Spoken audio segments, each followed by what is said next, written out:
All right, man. Let's go. Let's get straight back to it, though, man. I'm gonna talk louder, All right. And we're just gonna do it like that. Hopefully, I could be heard now if I speak a little bit louder. Mm-hmm. But nah, GP. So look, man.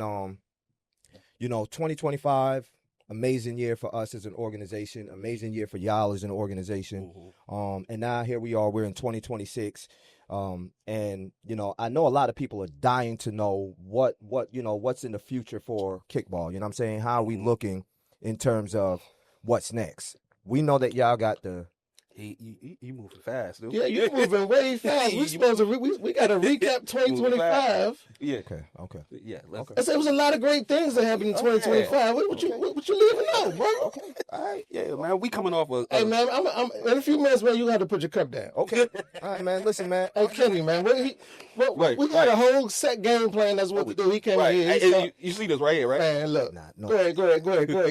No. So we coming off a crazy 2025, right? This is correct. This is true. Yes.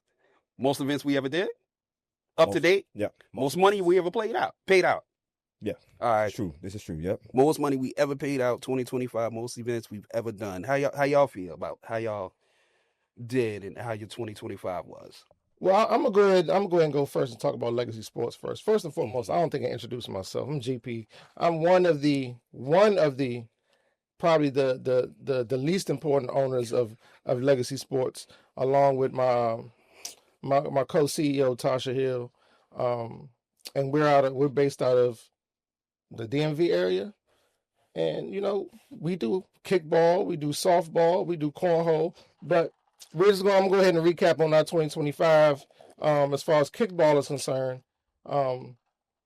This year we'll be able to complete 8 tournaments. We did 3 legacy tournaments on our own. We did this year, 2025 in January, we had our first or second Midnight Madness at the St. James overnight event, where we hosted a kickball event, a cornhole tournament, and also a 3-point shootout. Ooh. And that's coming back up again in 2026. And I won that 3-point shootout. Nah, man, trash. Won that 3-point shootout. We have 2 pictures of that man jumper. That's it. Non-Devin Booker. Ooh. But we did 3 tournaments on our own. We did Midnight Madness at the St. James in Springfield, Virginia. Mm-hmm. We did our traditional tournament in Charlotte in April, and then we usually do our last tournament of the year in September. But being as though that I got married, we had to push it back to October, and we finished off with ours in Atlanta with the 40 and over and 40 and under. And then we did 5 tournaments alongside and collaborative with TurfWars with the men's division, which brings us to a total of 8. And I think that has been the most tournaments that we have done as legacy sports in a year. And just to put a little bit of, context to it, in 2025, out of those 8 tournaments, we paid out just a little over $30,000. Jesus. That's a lot of money. Yes, sir. That's a lot of money, dog. That's a lot, man. Let me hold something. Tournaments. Now, we ain't on big time status just yet. However, for the amount of tournaments that we've done, to be paid out just a little under 30,000. Yeah, is amazing. That's wild. Yes, you know what I'm saying? I wish I could have insane. got some of that, but that's what we did for our community and the people that play. Oh, yeah. They think. And 2026 is going to be even. I can't wait. Yeah. This 2026 calendar that we've done is probably the most fun that we ever did, putting together a tournament. Yeah. Calendar. Yeah. When you break down your year like that, and we have an opportunity to sit back and reflect on all of the things that Legacy has done, it's mind blowing. You know what I'm saying? Like, because when you're in it and in the moment, you don't realize like what's really happening, right? Until we get an opportunity to sit back and be like, yo, like, y'all really did that. Right. You know what I'm saying? Like, 8 events, and, when we started this, if an organization came out the gate with 8 events, they would have been crucified. Right. You know what I'm saying? Right. And now y'all have done it so effortlessly and so clean to the point where it's just like, y'all, congrats to y'all, kudos to y'all. And you mentioned something throughout all of that I think should also be acknowledged too. Congratulations on on your wedding. On your wedding, man. You know, I hope your wife knows. You She know, got a I hope big your goal. wife knows she got, you know, Yeah. you know, Yeah. a great individual that she, you know, she's elected to spend the rest of her life with. Sometimes I still question, man. You know, but now congrats again to you on that and all the things that you accomplished in 2025. Appreciate it. Yes, sir. Yeah, man. I'm still mad I ain't get that invite though. Yeah, Oh, man. man. Yeah, you already know what it is, man. I ain't You get that. already know It's a numbers thing. Everybody know that. It's a numbers thing. My Yeah, bad. man. So All right. yeah, I don't know if my mic's still low. You know, if it's whatever, but Pause. yeah, man. He had to pause that one. Yeah, you ain't have to pause.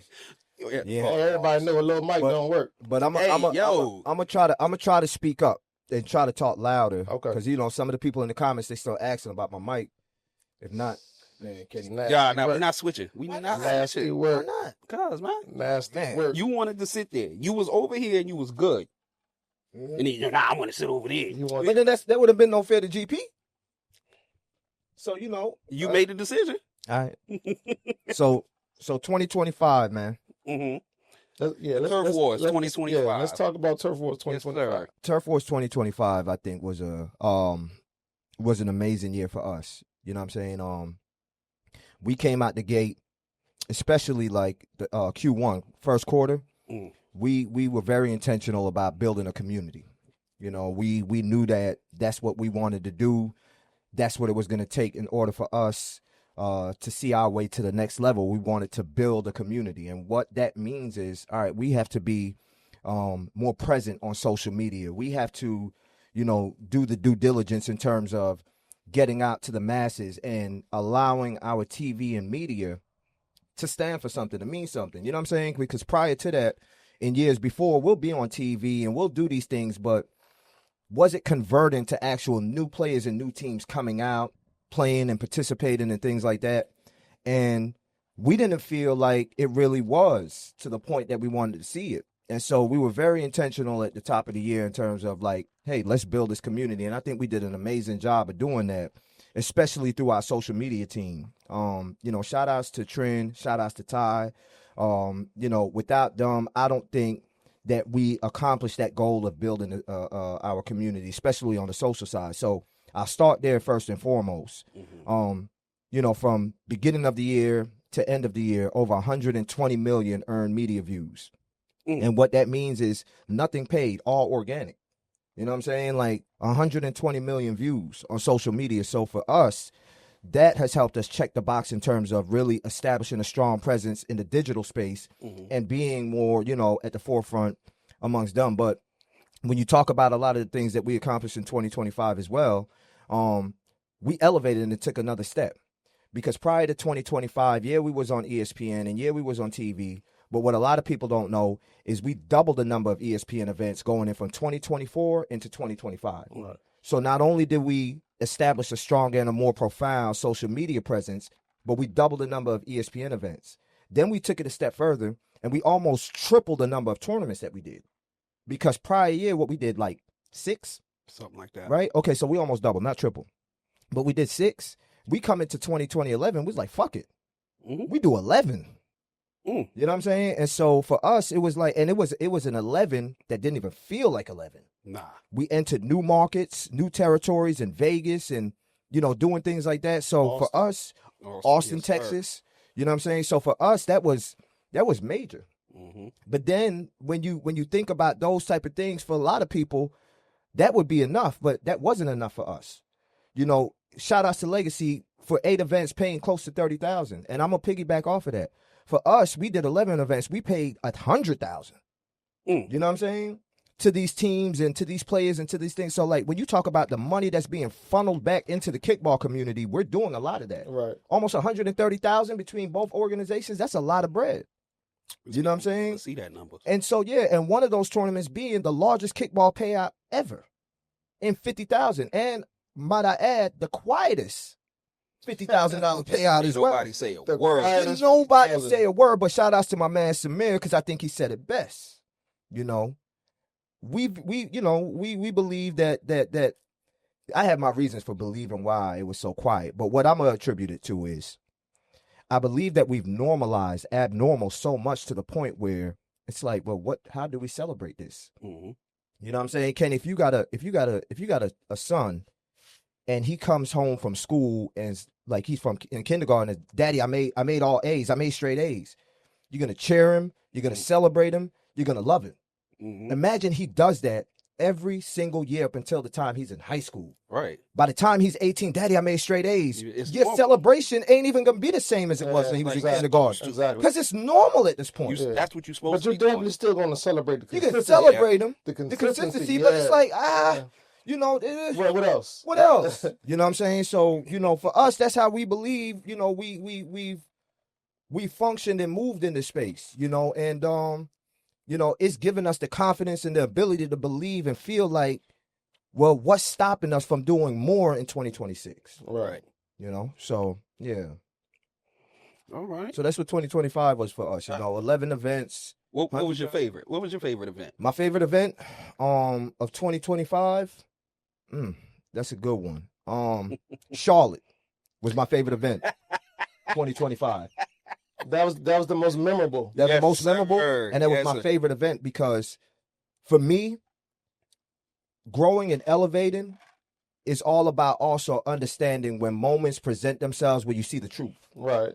And Charlotte was an eye-opener in terms of the truth exposing themselves. You know what I'm saying? And so for me, leading into Charlotte, there used to be a lot of toxicity and a lot of that I felt like we were dealing with. And now I feel like that weight is off our shoulders. Mm-hmm. So Charlotte, by far, hands down, was my favorite event. Learned so much from that particular event that I feel like it's going to be the catalyst for us how we move forward. So Charlotte, hands down, bar none, my favorite event of the year. All right. I would have to say, as far as legacy sports is concerned, Mm-hmm. my favorite tournament would probably be the Call the Elite in Atlanta. The That was 40 and over. That was tough. And 40 and under. That was tough. It pretty much gave all different skill sets an opportunity to be able to play amongst their peers and be able to shine. That 40 and over co-ed and 40 and over women's, it was very, very competitive when you watched them play. But then you got an opportunity to see the 40 and under, and it was on a way faster as far as competition scale went. Mm-hmm. And I just think it was a good tournament. Everybody came out. It was like I don't know. But all our tournaments always have that family reunion feel. Right. Anyway, so you know, being able to merge those two divisions and the two demographics of people playing, and you see the skill set from the 40 and over. A lot of still great kickball players that still playing this game. That's 40 and over, and then you was able to see the emerging young talent in the 40 and under. And I think that was probably one of the tournaments where really there was no favorite team to win. Everybody that played, each team had an opportunity to win that championship. Yeah. The parity was spread all across the board, and I think that's what made that particular tournament really, really, really special and stood out for me. Yeah. I like Call of the Elite too. I actually had an opportunity to come down and check it out. And This man came down and went to brunch. You know, man, listen, man, this man, where you come up with this stuff from, man? How you make this stuff up on the fly like that, man? just like that, without even like Hey, look, about it? this man drove all the way down to Atlanta Just to go to brunch. to go to brunch. And he stopped by the tournament, just let us know. I'm here, y'all. And he ain't even bring me nothing, man. Yeah. It's a wild guy, man. Yeah. But no, man, we definitely always appreciate the support that Yes, when we have our events, you come down, you do show support. Yeah, man, absolutely, man, and I think Atlanta's a great market for kickball, just in general. sir. You know, you have such a huge kickball presence in that community and just in that area that it's always a great time when you go down there and host. Mm-hmm. You know what I'm saying? It's always going to be a great time. So yeah, man. We definitely got to get back. we got to get back down. We to ain't been Atlanta. down there in a minute. We got to get back. We got to get back to Atlanta. Some way, somehow, we got to get back down there. Mm-hmm. So I got a question for you since we're on 2025. Yeah. Mm-hmm. What was your favorite 2025 meet and greet? Oh, that hands down, Austin. That And I got there late. and it's not even close. And I got there For late. us, it's not even close. Of course, you would pick the one. Austin. I don't. Yeah, was- Austin. man. I believe it was because you called me. You was like, "Yo, Yeah. Austin was a super dope city. Yeah. That's when I knew I Yeah. could get drunk in the liquor store for free. Word. Yeah. Tell us about that, man. Nah, so we get up. We this is what, Friday? This is before? Mm-hmm. No, this is Thursday. Whatever day it was. He's still drunk. Yeah.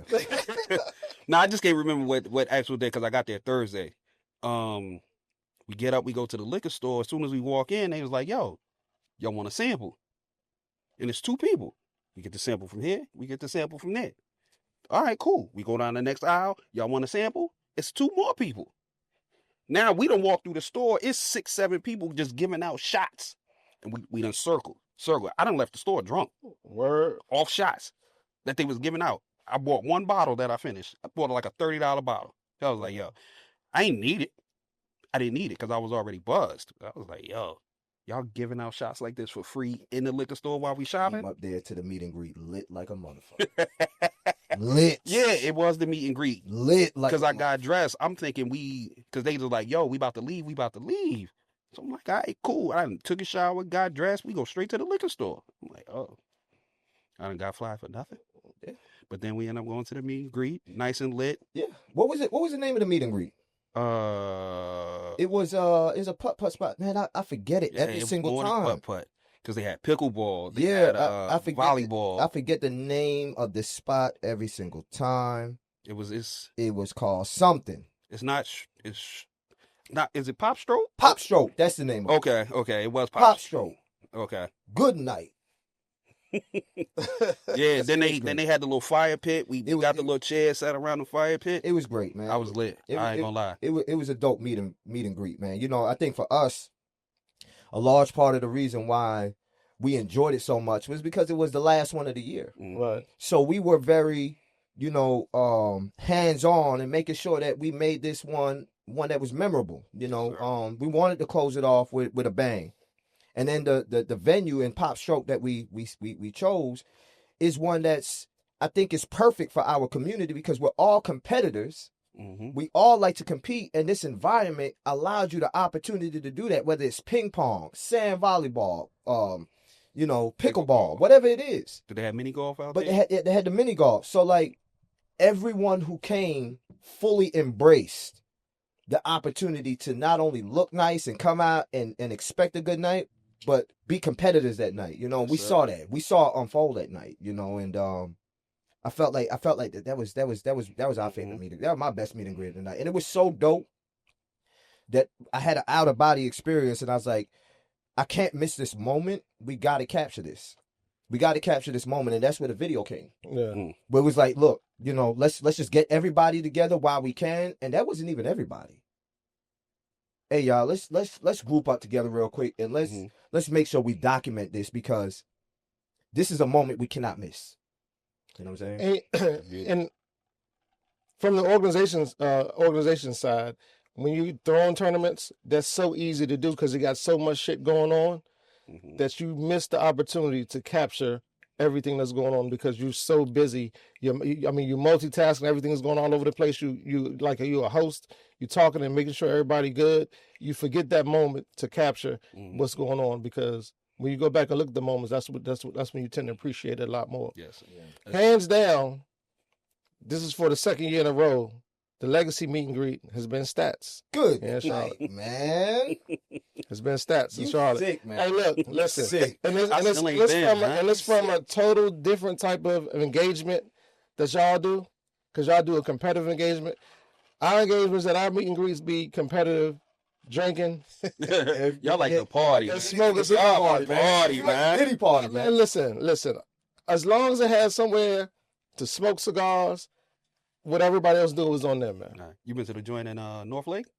Nah, I haven't been there. Yeah, Don't go to North Lake. I haven't been not there. the mall. Oh. It's across the street. Well, Taylor Smoke? It might be in Concord? No. It's right by North Lake. Okay. Yeah, it's right by North Lake. You talking like what's the name I of don't know. Sticks and Beans. Oh yeah, it's closed. But I've been there before. It's closed. I was not too long ago. I just walked past. They just closed it. Okay. My man Trey was telling me about it last night. Sticks and Beans. But anywhere that you're able to have good music, have good libations, and smoke a cigar. Yeah. Stats for me was top tier as far as they have a whole another outside part that's covered that you can smoke cigars in there. Okay. You enjoyed the other spot? The little low key spot? What was that? From the other day. Oh yeah. It's 10 times better than that. Okay. That's not even. That was just something to do. Tell them about how fucked up GP was that night. We went and how this man zigzagged back into the driveway as we dropped him off that night.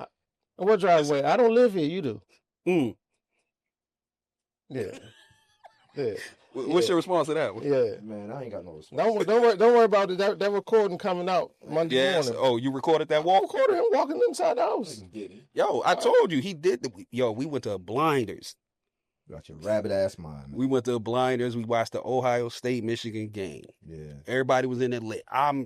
We had our drinks. I done had me a little, some extra stuff. So we leave Blinders. He talking about, I don't want to go home. He out the house for the first time and I don't know how long. So we end up going to Platform. No, I don't get out the house. Yeah. So we go to Platform. We got like 2 more drinks. That's it. We there like 20 minutes. Take him to the crib. And I see this nigga walking up the driveway. When I say he was putting on a route, he was like Calvin Johnson out there. Zigzagging up the driveway. I had to wait till he got to the door. Sound about right. Lies, man. Calvin Johnson. Lying, man. Sounds about right. Lying. Running routes in the driveway. Lying. Sounds about right. Lying, man. But, meet and greet stats, I refuse to go. You would never find me in there at a legacy meet and greet for stats. And the reason why is because they turn up too much, have too good of a time. I'm not built for that. I'm not built for that. Hey, we always tell people, hey, look, this is the meet and greet. You all know what time y'all games are in the morning. Right. The games are starting on time. Whether y'all get there late from hanging out last night or hungover and all that, it don't matter. If you want to forfeit the first game, cool. It's already paid for. The clock is starting. Mm-hmm. That's why a lot of times the games don't really get good to the second or third game because they still be trying to. They be hungover. Yeah, man. Yeah, but hey, everybody's adults. That's on them. But what I can say and will say with 100% authority that they had a great time that night before. Mm-hmm. Great time. You sick, man. Great time. You were sick in the great time. Hey, I was even late getting to the field, man. I ain't even gonna hold you. You sick. And I left early. I was late getting to the field, running out there setting up. Sick. I'd be like, hey, I ain't got to play. That's the thing, man. You ain't never got to set up, man. You ain't never got to set up. Oh, yeah, I got to set up. You don't set up no field, man. Who set it up? Tasha do everything. Oh, she set up the field? Who put out bases? Who put out flags? Oh, no. I'm talking about legacy. I'm not talking about y'all. I'm talking about ours. No, come on. I'm about to say. You don't do nothing. That's a one-man show over there. Work. No, okay. No, I got help. Yeah. Yeah, man. Y'all do a good job at what y'all do, though. Yeah. I'm going to give you that. Yeah.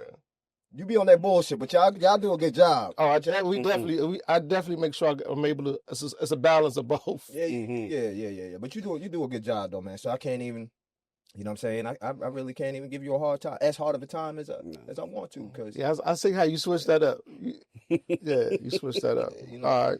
Yeah, man. Right.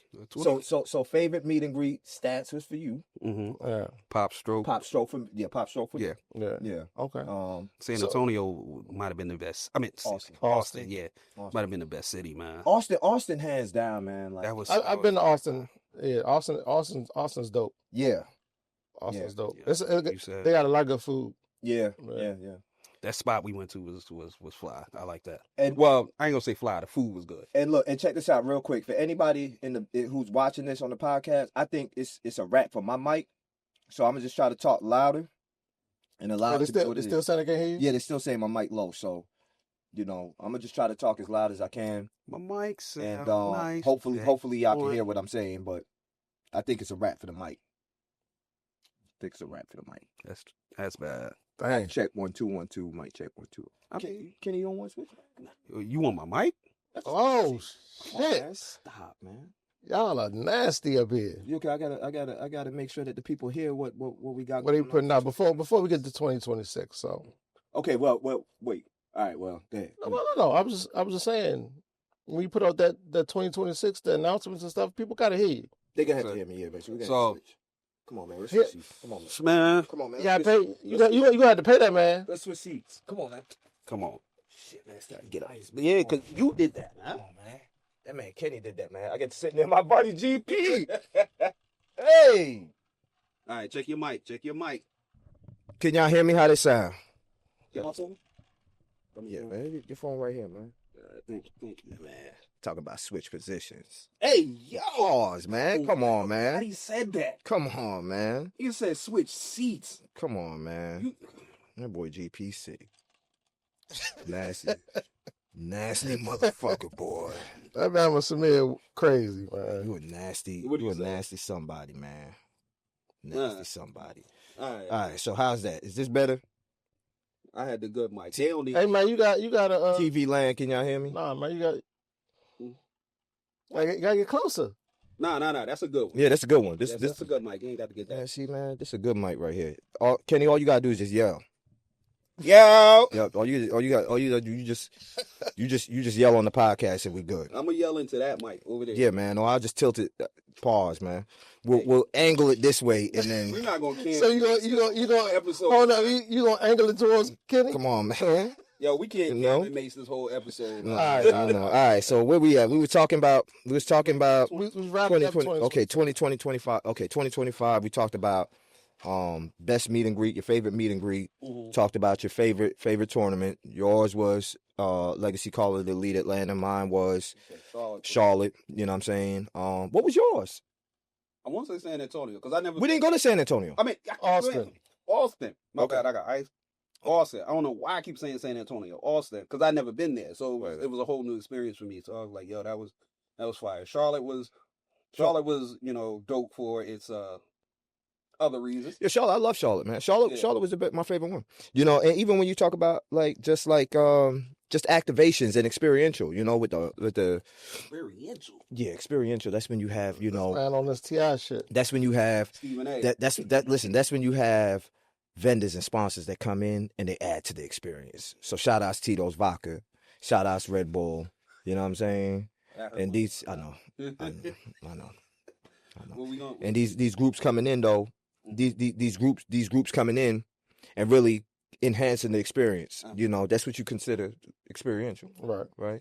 Write it down. Experience. Everybody say it with me. Experiential. Right? Everybody say it with me. 1, 2, 3. Experiential. Yeah, Right? We're not doing that. And you know, and so you know, Charlotte, and then Charlotte's home too. Yes, sir. Charlotte's home. You know, like we've been blessed and fortunate with the opportunity to call this our 8th annual. Mm. Kenny was the first person there with me at the fields when we found that facility, Ortho Carolina Sportsplex. Yes, sir. And we went down there on a Saturday morning while the youth soccer teams was running up and down the fields. And I was showing him, I was like, look at this. I was like, man, we can have this parking lot packed and we can have games running on every field. And Kenny looked at me, he said, man, you really gonna do this shit, ain't you? I was like, yeah. He said, man, what you gonna call this shit if you do this? And I'm looking and I don't see nothing but turf fields. I was like, TurfWars. Yes, sir. He said, let's get it. Yes, He sir. said, let's get it. And everything and everything else is history. Give me that box down there. Yeah, I got you. What about? You got warmer sitting over here. Yeah, man. I don't see how you sat over here. Yeah, you said TurfWars, man. Coat on. You know, so yeah, man. But that's 2025, man. Man, Yes, cool. sir. They say cool niggas don't get hot, man. Yeah, cool player. You heard Fab, a cool player never sweat in his jersey. Yeah, I ain't got no jersey on. Okay. Boy, I got Yeah. all the out real quick. Hold on. It's Yeah, man. warm in here. Y'all don't understand it's warm in here. Yeah, man. It's hot. It's hot. And I'm a Yeah. fat nigga, so. Yeah. So that's 2025. What else for 2025? Anything else you think you want to highlight for 2025? I do want to highlight because we did spend a lot of time trying to build out our local presence in the DMV, and we added softball this year, and we added cornhole. No, actually, we added last year, so this is this is going to be our second year doing cornhole and softball, and those two markets hopefully. So our way of thinking is if we're able to branch out to different sports and players and athletes, and we can try to bring them into something that they do normally, which is cornhole and softball and basketball. We do basketball too. Hopefully that will bring them over to playing kickball, Yeah. introduce them to that. The crossover. So that's the plan. Has it worked out? I don't think it's worked out as much as we wanted to, but we definitely going into 2026 putting an intentional effort on doing that. Yeah, I think that and you know that's the first step. You know, that's building community. You know what I'm saying? It's just, you know, creating groups, different groups that you can use to draw people in, and then, you know, leverage the kickball that you have and stuff. But you said something. You said cornball, and I really think there needs to be a cornball league. Cornball. Or a league for cornballs? Yeah. Oh, hey, that's it. A few of them. You don't even play no sports. You just show up and you automatically qualified to play whatever y'all want to play. But it's a league for cornballs. I think that there should be one. A cornball league? Cornball league, man. Just do it. I got 100 people on that list. It's a cornball league, and just group all of them. So why don't you just go ahead and start that? You know what I'm saying? I'm going to start one. I'm going to start one, and I'm going to send specific invites to them cornballs. It ain't even on sports. It's just... Yeah, just come. Y'all figure it out. Just come. Just figure it out, man. Just be the cornball you are. What you think? One thing about it, just be you. I mean... You know what I'm saying? Yeah. Mm-hmm. Yeah, so locally growing that community through other sports and stuff like that. What would you say the biggest moment for you guys 2025 was? Like your biggest statement that you made for Legacy? That's a good one. Oh, and matter of fact, I take that back. That's by far, hands down, when we were able to pull off that first Midnight Madness at the St. James this year. Oh, well, 2025. In 2025, we started off the year with that. It was an idea that we had did 5 years ago, and because of COVID, we were never able to come back and grow that partnership with the St. James. And then last year, we were presented an opportunity to go back and try it again. But we wanted to add more than just kickball to it. Mm-hmm. So we added the basketball three-point shootout to it. Mm-hmm. And we added the cornhole. Now you got me saying cornhole. You said cornhole. Now we're adding the cornhole tournament to it. And we're just trying to make that something, and it's going to be even bigger this year for the one that we're doing on January 31st. Mm-hmm. And I think by being able to, and what I don't think people really understand what goes into or what goes behind executing something like that at a facility like that. Yeah. All of the red tape and obstacles that you have to go through last minute that comes up, that you go from a blink of an eye from being canceled or being shut down, that you have to pivot and do. Mm-hmm. You know what I'm saying? To be able to pull it off successfully. So by far, that was our I think our biggest achievement, was able to pull that off, and everybody enjoyed themselves to the point where your registration meant something. Right. You know, the registration was a little more. However, you got a jersey, you got a free jersey, and you were able to eat all night. Yeah. I enjoyed that, you know. You know what I mean? That was a special moment for me in so many ways, that January event that y'all did. But you know, it from the outside looking in, you get an opportunity to sit front row and see the maturation and the evolution of an organization, and we, you know, get to witness it. And the only thing you could do is be inspired by that. Mm-hmm. You know what I'm saying? Like, kind of seeing what you guys were able to accomplish and the type of logistics that goes into making that a successful event. You know, and let's be honest, man. It's so many other components that people don't see. It's not just about flawlessly executing what you guys got, but you got to do it on the clock of other organizations and groups who are occupying their fields at their times. Absolutely. And they may run over time or Absolutely. Whatever, and people are not going to understand that. So if you start a little later, or even if you start a little earlier, you still, you know, at the mercy of other organizations and groups. And then, in a perfect world, if they do end on time, you still got to get your team out there to do setup and prep quick enough, fast enough, in order to get the things going and moving the way that it was. So it was a great run of show. It was a great event, and you know, kudos to y'all for being able to pull that off. And the thing about it is too, also when it comes to that, when you're dealing with other businesses and other venues, their priority isn't your priority. No. So they can come across and be like, yeah, I know we told you that you could start at 9, but we got this just came up, so you can't start till 10. Right. Yeah. So can you imagine what it does for the rest of your night, and then with the players and all that other stuff? So you have to work around shit. That's that's the behind the scenes stuff people don't understand. But I feel as though when it comes to that, when you just got to make an executive decision and run with it. Yeah. You know what I'm saying? It's almost like a ref with a call. Somebody not gonna like it. Yeah. You know what I'm saying? Yeah. Somebody not gonna like the call. So you just gotta come up with an executive decision and just go with it and move on. You know what I'm saying? Yeah. And I feel like the best organizations are the ones that are flexible and are able to pivot. Yeah. When it comes to stuff, hands down, because that's really what determines kind of like your ability to perform. Like, I'm saying, like a good player, like a good athlete or a good basketball player, they're able to, when they get double teamed, they still know how to make sure that points are put on the board. Yeah. You got some people who they get so comfortable when they can only operate and function when things are going perfect. Yeah. And then when things kind of get shaky, it's kind of like you see how unprepared they were. They fall apart. You know what I'm saying? Because it's like, but y'all battle tested, you know what I'm saying? And so, yeah. Sure. Yeah. So, it's good to see that, man. It's good to see that. And I would have to agree. I'd probably say that was the big, and y'all came out, your chest out, top of the year on that. And say, hey, look, this is how we kicking the year off. And that's how y'all doing in 2026 too. That's how we doing in 2026. Haters love it, but we coming out chest poked out. Yeah. All right. Yeah. Good stuff, man.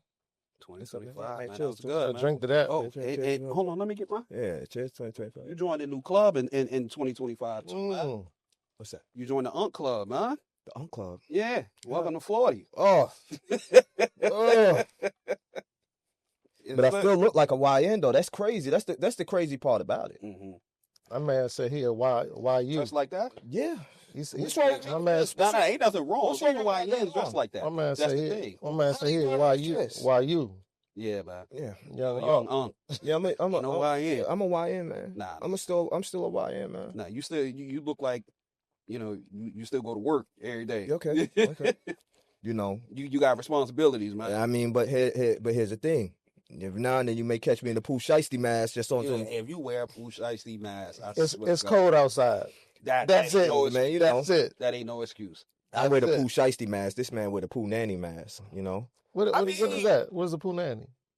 Are you serious? No. What is that? That's Winnie the Pooh grandmother. Oh, okay. Nah, stop playing. Yeah, that's what they call his grandmother, Pooh Nanny. Are you serious?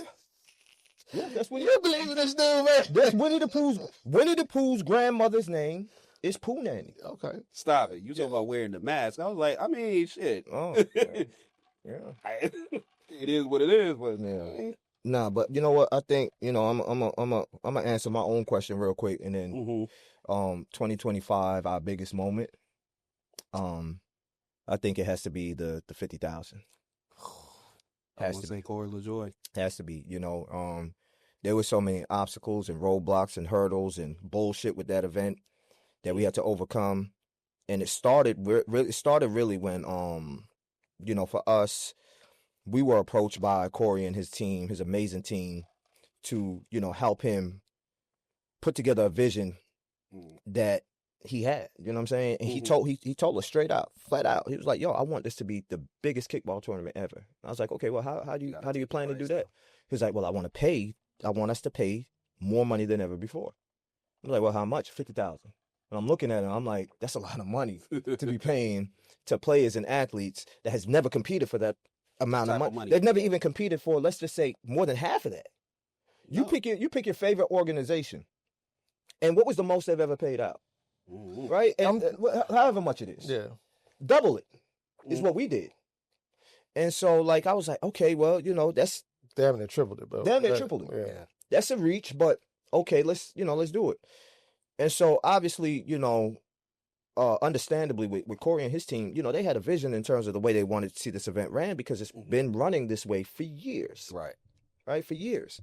And so there was just some parts of the conversation where when we had with Corey, where it was like, all right, well, if we're going to, collaborate in this space, here are just some of the things that we need to make sure happens. Number one, the 50 needs to be guaranteed. Absolutely. This can't be no based on number of teams type of thing. We got to guarantee this. Right. And that was our first approach to making sure that we got the money for the community. Because up until then, there was a lot of criticism about the payouts not being big enough. So I was like, if we're going to sign our name off on this, the money has to be guaranteed. That's number one. But then also, too, we were kind of sharing with him kind of a lot of what our knowledge in the industry in terms of what to expect around that time of year. Obviously, there was another organization hosting an event in Myrtle Beach that same weekend. Mm-hmm. And so we knew that with his events being on that same weekend, there would be that challenge in terms of trying to host 2 events and get that many people to come to make it even worth paying out of $50K, right? So there was that. Unfortunately, he couldn't move from the date, right? We did our due diligence in terms of making sure that we reached out to the other organization and informed them up front, hey, look, this is what's happening, and it's inevitable. It's coming. So just be alert and be aware and know that when these dates come out, there probably will be some players and some people who try to put a spin on things and make it look like it's an us versus them type of thing. Right. And so we had to fight through that, right? And then once we finally came out and we announced it, you know, we knew that we were fighting an uphill battle in terms of whether or not people believed it. You know what I'm saying? Like, you know, they've never seen that number before. So what is this? Cap, y'all ain't paying out no 50. Even so much so to the point where it was being said that the money was had to be paid out to a charity. And we were like, well, where did that come from? Right. So then we had to have Corey come on the podcast and denounce that and say, no, this money's not going to be paid to a charity. You know, and then so, you know, we did what we did. And, you know, I remember one morning, I was in Denver, actually, as days leading into the Corey LaJoy. And I'm sitting there and I'm kind of like having a moment in Denver where I'm like, is this thing going to happen? Right. Yeah. Like, you know, like, are we going to be able to pull this off? What did I get myself into? You know, the teams are not really signing up like crazy and they're not really biting on the money. And there's another event that's happening. And did we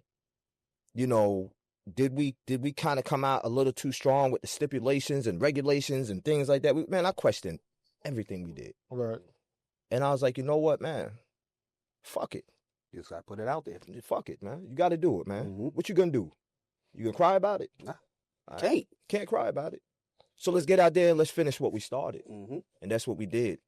And, you know, we executed it. And what we did, 14 teams? In what world? 16. Okay. Let's say, somewhere in there. Yeah, let's say 16. Something like that. In what world do you pay out $50,000 with 16 teams? You do the math. And every team got paid. Every team got paid. We paid out 8 different teams, right? Ooh. And in what world do you pay out a $50,000 cash prize for 16 teams, GP? Right. Another thing that I also noticed, it was refreshing because we did it, but it wasn't at the expense or the hands of the other organization having to fail. Right. And that was the biggest thing for me. I was like, okay, I took a deep breath because I was like, we were able to execute an event where both organizations thrived that weekend. Mm-hmm. Myrtle Beach did okay without us interfering with what they had going on. And Kannapolis did okay without that really interfering with what we had going on. And so some teams were able to make both, weren't they? Made both. A lot of teams. Okay. A lot of teams made both.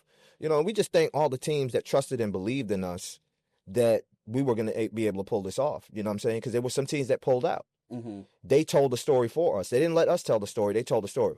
You ain't got enough teams. I'm pulling out. Right? Okay. We're not going to beg you. We're not going to. This money is going to get paid out regardless. We understand it.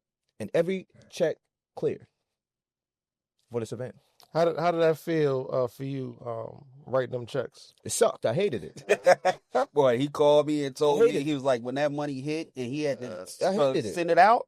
I hated it, man. You know what I'm saying? Like, I really did. You know, and I don't think, and I won't go into detail about kind of what I had to do in terms of making sure that that money got paid out, as far as like, all right, you don't make as much, right, on this project that you got contracted to do. But as long as the players are happy, I'm okay. You know what I'm saying? So, like, you know, sometimes I think about, like, just a selfless act and making sure that, you know what, I'll be okay. You know what I'm saying? Let's make sure these players are taken care of. Right. I was okay with that. You know what I'm saying? So, yeah, and for me, I just feel like 2026 is going to be even bigger and better. Yes, sir. Right? So, like, that's what I would say our biggest moment was, the 50K, but I just had to give a little bit of backstory in terms of leading into that and how we got there. No, that was definitely the most I've seen paid out in a kickball capacity. Yeah. Especially what I liked about it, winner didn't take all. Right. Everybody, if you came in second, you paid all the way up until fourth place, right? For 2 divisions. So we paid out 8 different teams. Yeah, so all the way up until fourth place, you were guaranteed to recoup something. Yeah. If not way more than what you put in. Correct. So no, I thought that was dope because it was like was it like one division where all you had to do was come in fourth. That's it. Out of 6. Advance, you know. Exactly. Out of 6. That's all you gotta do. Be better than 2 more teams. That's it, man. One of the teams, sorry, Corey, one of the teams was Corey's team. One of the teams was his team. So you literally had to go out there and lay an egg not to walk away with something. Right. And the least I think we paid out for that division was $2,500. Yeah. Right? So like it was like, come on, everybody, you get a car, everybody was walking away with money. Go ahead. As far as the breakdown goes, what was the breakdown? What did the advanced champ? Do you remember that? I think so. I think first place advanced, they got $15K. Second place advanced got $10K. Third place advanced got like $5K, and then fourth place advanced got like $2,500. Crazy. First place intermediate got like $7,500. Yeah. Second place advance got like $3,500 or something like that. Maybe 5 G's. I think it was half of what an advance was. Yeah, so probably about 5. Everybody walked away with money. You know what I'm saying? Except for me. You know, and you first ain't supposed to get it. Yeah, you know. So okay, all right, so but like everybody walked away with money that weekend though. You know, and it was payouts that even fourth place intermediate was like shit. Yeah, you know, intermediate don't ever get anything. They don't ever get anything. They play for t-shirts and rings. You know, but we provide. Well, I ain't gonna say they don't get anything, right? But what I would say about for intermediate cash is they get what they want to play for. Yes. Right? Like, so like for some people, what I want to play for is money.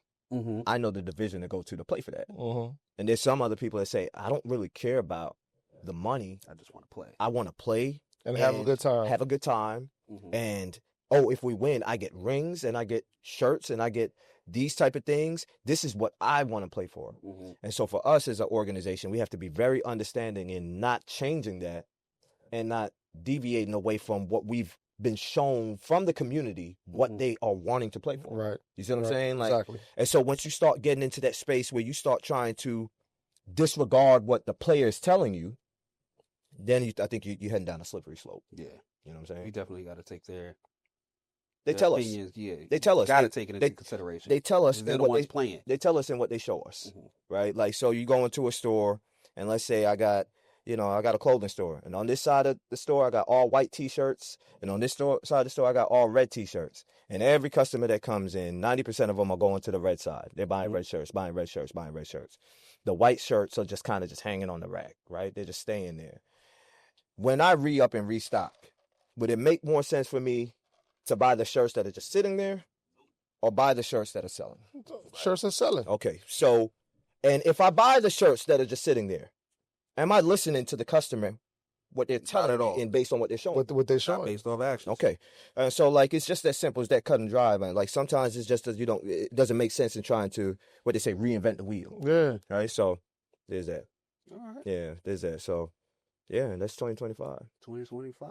All right, man. Now we got this new year. Yeah. What, we 4 days in? Hold on. I got one last thing for 2025, and then we can move on to 2026. Okay. Because you asked what I felt was one of our biggest accomplishments. Yeah. Another high point for me was, we're going to take a shot to this, was being able to travel to be an analyst on ESPN to call out kickball games. Yeah. In studio. In studio. The amount of people that I've met, I worked alongside with doing that is, you can't put a price on that. Right. Never in a million years would I ever thought that I would be doing some shit like that. Yeah. I really felt big time when they flew me out. They sent me my ticket. They put me up in the hotel. I'm like, oh, this is some real shit. You fancy, man.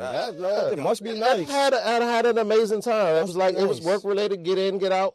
But, I definitely appreciate you, my brother, for giving me that opportunity. Absolutely. something I never expected, or something I never thought. I didn't have that on my vision board ever. Man, You know what I'm saying? So get here that day you walk into the office on with all that energy that morning. what day I walked into the office? I'm talking 2013. Talk about it, man. I'm talking 2013. What's 2014? What happened? Oh man, we at work. Mhm. This is when we work together. Same team, same office, all that. Mhm. It's like 8:30 in the morning. I'm already at work. He come bopping in with all this on Monday morning. I'm like, nigga, get out of my face. It's too early. He talking about kickball this and kickball that. I'm like, the fuck is you talking about? He was like, and then he asked me, he was like, yo, he was telling me all about the weekend and how the game was going. I'm like, okay, cool. It's kickball. Then he's like, yo, I think I want to bring it to Charlotte. Okay. If you bring it, would you play? I was like, I guess. I just need to get this nigga out my face. Right. It's too early. It's too early in the morning. Just got here. The phone is ringing. I ended up leaving that job not too long after that. He called me.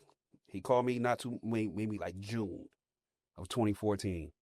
Yo, we got it. You still trying to play? I guess I gave you my word. I ain't gonna hold back. I gave this man my word, and we played, and we did what we did. After about a season and a half, about a year and a half, something like that, he's like, yo, I want to do my own thing. Yep. He came to me late 2015, was like, yo, we starting our own league. And I was like, bet. I never doubted him. After that first incident, never doubted him. Once he told me he was going to start his own league, I was like, bet. Yep. What we got to do? And, man, we got that ball rolling. Yeah. 1201, Yeah. January 1st, 2016. Yep. We was at this little kickback, chilling. Clock struck. Everybody high-fived, hugged, did what they did. Yep. We was out there. Yep. Promoting a new league. Fireworks still going off. We promoting. Promoting all right, league. forget all that. Yep. We got to get this league rolling. Yep. We got that snowball rolling, man, and now here we are. Yeah. On ESPN. Yeah. We was playing on dirt softball fields. Yeah.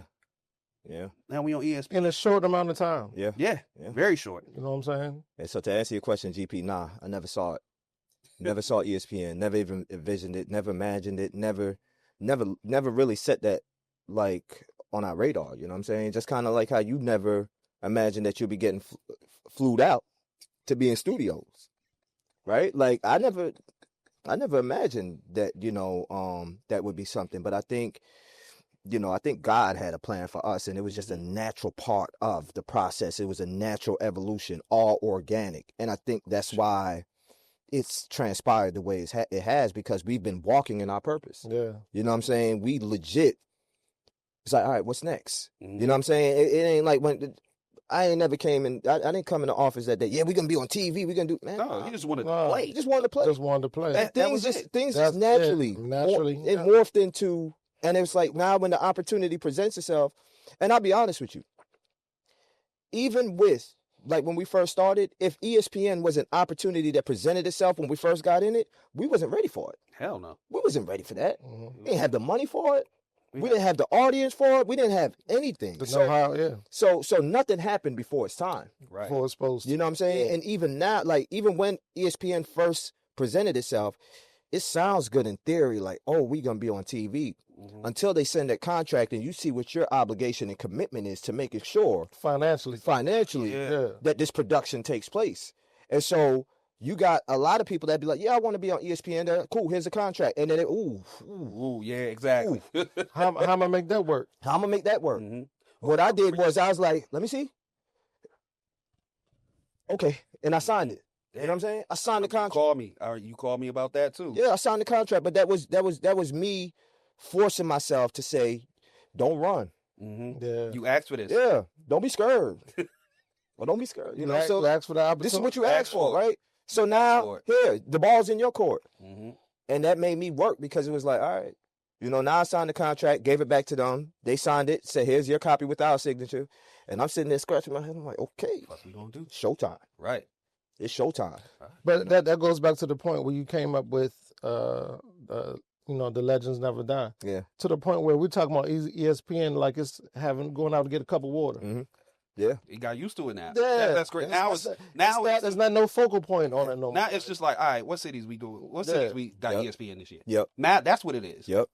So, and so there's that. But, yeah, I mean. And I asked that question for different reasons. What we doing ESPN? It's a lot. Is that damn wall? It's a lot. Yeah, The damn wall. That home run That's the wall. only reason. But you know what? I thought a photo popped up in my memory, and GP, I don't know if you remember this, but we've been talking about making this home run wall for For a minute. Yeah. That's actually one of our biggest accomplishments, is Yeah. that home run wall, right? And I remember one day I was like, you know what? I'm gonna make the home run wall myself. I went to Home Depot. I started buying PVC pipe, doing all of that shit. And I'm laying it out in my house. And I'm sending this to GP, take a picture. I'm like, GP, what you think about this? And I take a picture. The home run wall don't even come past his knees. He looking at it like, he said, yeah, I could see where you're going with it. Like, yeah, it looked like it could work, and I'm like, then that, and we made, that's a whole nother discussion at home run wall, but we did that, and we made that a part of just kind of like our identity and who we are, and it's added a completely different element to our experience in terms of being able to kick a home run, so much so to the point where that home run wall has put us on SportsCenter top 10 twice within a 1 month window. One of those times being, which I gotta talk my shit. The second time we ended up on SportsCenter top 10, we were number 3. Summer of 2024, in the midst of the Summer Olympics. So you got to take into consideration, Summer Olympics is happening. The best athletes in every sport in the world. And we are top 10. In the world, are competing during this window, and little old TurfWars makes number 3 on SportsCenter top 10. That was Maryland, wasn't it? That was Charlotte, Nico catching Gene's kick over the wall. Yeah. That was number 3. Okay. Because, really in the summertime, you don't really got much happening aside from, you got Major League Baseball and stuff like that, right? So it's not as hard to find yourself on SportsCenter during that window. But when you got the 2024 Olympic Games in London, Steph Curry hitting them with the good night. Oh, yeah. And you got the, you know what I'm saying? And we make number 3. There has to be something to be said about that. Has to be. Facts. I don't know what it is, but there has to be something to be said about that, right? So, but yeah. Yeah, so that was, that home run wall has a story of its own. Boy. It has a story of its own. It's a gift and a curse. Yeah, it's a gift and a curse. It is, because setting it up is a curse. Tearing it down is a curse. Boy. But in the moment when it's out and it's, you see it laid out and you see it just kind of with all the. And then when you see it on TV. And then you see it on TV. That makes it official. It does. It makes it official. Yeah, it does. I ain't even gonna hold you, like, seeing your brand on that home run wall and then seeing it on TV, like that's something that you created. Yeah. Out of the brainchild, like something that you envisioned and created and were able to put it on paper. Right. Yeah. And there it is. Yeah. Man, that's what I'm saying. Yeah. Never thought we'd be here. Never thought even doing this. Nah. Visioning things is one thing, but being able to put your vision and executing it is a whole different other monster. The hardest part to doing it, and if anybody's watching who's sitting on an idea or just kind of thinking about whether or not they're capable of doing things and stuff like that, the hardest part about it is just doing it. That's it. That is the hardest part. It's that first step. That's the hardest part. Whatever your idea is, I don't care if you say, I want to build a rocket ship to take me to Jupiter. Do it. Just do it. Start. Do something. Right. Go buy some propane. It ain't gonna get fair, but it's a start. Yeah. Just start it.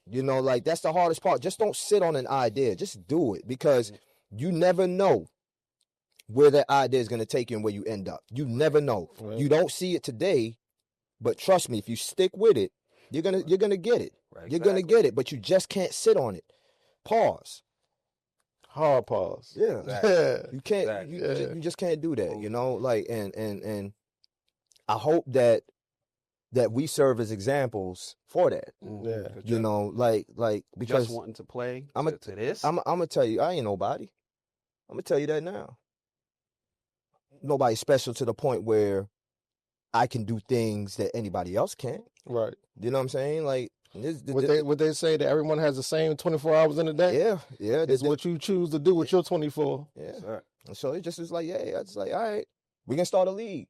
Do it. All right. Yeah, so that's that, man. So just do it. If you think, don't sit on no ideas, man. Just do it. Yeah, just do it. All right. Yes, sir. All right, man. Let's dive into this 2026. Yes, sir. We've been teasing it, but we have some major announcements for 2026. The calendar is coming out. Calendar is done. How we want to go about this? I think legacy. I think that you guys. I would love for you all to just kind of reshare and remind people of what you guys got going on. Obviously, we know that you got the Call of the Elite coming up in a few weeks, at the end of the month. And then you all released your calendar for 2026 and some of the cities that you're going into. So, for those that may not know, let them know what you got. All right, so I'm going to go ahead and pull up our tournament calendar. Our tournament calendar for 2026. January 31st, as y'all know, we're doing our Midnight Madness at St. James. We're doing kickball, advanced co-ed, and we're doing a basketball three-point shootout, and we're doing a cornhole tournament. April 25 and 25th through the 26th is going to call the Elite. We'll be back down to Charlotte, back down to Huntersville, where we normally play at. May, June is probably going to be the June date. We're just trying to figure out some things. We're doing another Call of the League, which is going to be in Washington, D.C. Keeping something close to home around. And we figured, as far as we're looking at the schedule, that would be a good point in the schedule where they're in between tournaments. That would be a good point for that right there. And then we're going to finish it out, Call the Elite in Atlanta. And that's probably going to be the 40 and over and 40 and under, September 19th through the 20th. Okay. All right. I might have some time to get in shape. Yeah, man. I got some time. I got some time to get in shape for this. Because GP, man, I think I'm coming out of retirement this year. Yeah, man. Man, you are not coming out of retirement. Well, I ain't put no cleats on since 2015, man. Yeah. So. Hey, GP, I'm coming out of retirement. We in 2026. I might have to. I'm coming out of retirement. Get in shape for that. I'm officially coming out of retirement. Hey, but look, hey, real quick. Take a toast to that. Toast. Yeah, yes, sir. Toast to that. Coming out of retirement. I don't know if you're coming out of retirement. And the 2026 legacy calendar too. And that's just a tournament calendar. We got our local calendar coming up as well. As far as let's say the Midnight Madness, the kickball portion, as of right now, we're taking 10 intermediate teams and we're taking 6 advanced teams. One thing I want to say that I will definitely pat ourselves on the back for: registration doesn't close until January 10th. And we pretty much already filled mostly all of the registrations for all 16 teams already. That's insane, man. And we're still 2 weeks out. That's insane. But it came to the point where we were only taking 16 teams due to the fact of the amount of games that we can do at a time. So we pretty much said it was going to be first come, first serve. Whichever team registers 5 males and 5 females, you're then considered a team. You're securing your spot. Yeah. So for a while, we had a couple teams that they secured their spot like within the same day. Yeah. They had all 10 people, five women, 5 men signed up in the same day, secured their spot the same day. Yeah. Then people started trickling in, but when it happened, all of a sudden it went from like 5 teams left, and then before I could make the next announcement, 2 teams left. I'm like, God damn! Now I'm about to make the next announcement. No teams left. All the spots were secured. Damn. And, we definitely want to appreciate all the captains and the players who went out there and did that. But we were trickling, trying to finesse doing the schedule, seeing how it was going to look for that night. Because one thing about Midnight Madness, you have to have some type of rhythm, some type of flow to it. And so we were messing around with the schedule last night, and there may be, we have to take a look at it. I wanted to try to get this announcement out today, but we didn't quite finish it. But there may be a strong possibility that we were able to add 2 more advanced teams to Midnight Madness. Okay. Only because it works out better for the flow of the game for that night that we're able, schedule-wise, to add 2 more advanced teams. So be on the lookout for that confirmation announcement. More than likely by tomorrow. If not, maybe this evening, but definitely by tomorrow. We're going to have that information out for those 2 more additional advanced teams for Midnight Madness. Can't wait for the update on that, and seeing if you could squeeze them in. You know what I'm saying? Pause. There you go with that bullshit. So yeah, man. But 2026 is certainly going to be one of those years. Yes, sir. We say it all the time. We think that this is our biggest year yet. And they be like, why you always be saying that when you just had a big year? But we doing a lot more. It's one of them things where you got to put the pressure on yourself. You got to put the pressure. How can I top what I just did? Right. And if you end up staying complacent, then you'll never grow. Yeah, that's true. Any other things you want to put out there? Well, I was going to just go tournament schedule, but then I can go ahead and put out our local league schedule as well. Okay.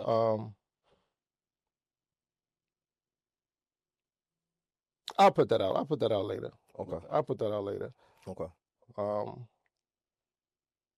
Because we got kickball, and we got basketball, we got cornhole, and we got softball. So a lot of but we're definitely doing all of Get it. back into that, man. Get back into what? All of it. Basketball, softball, we did dodgeball.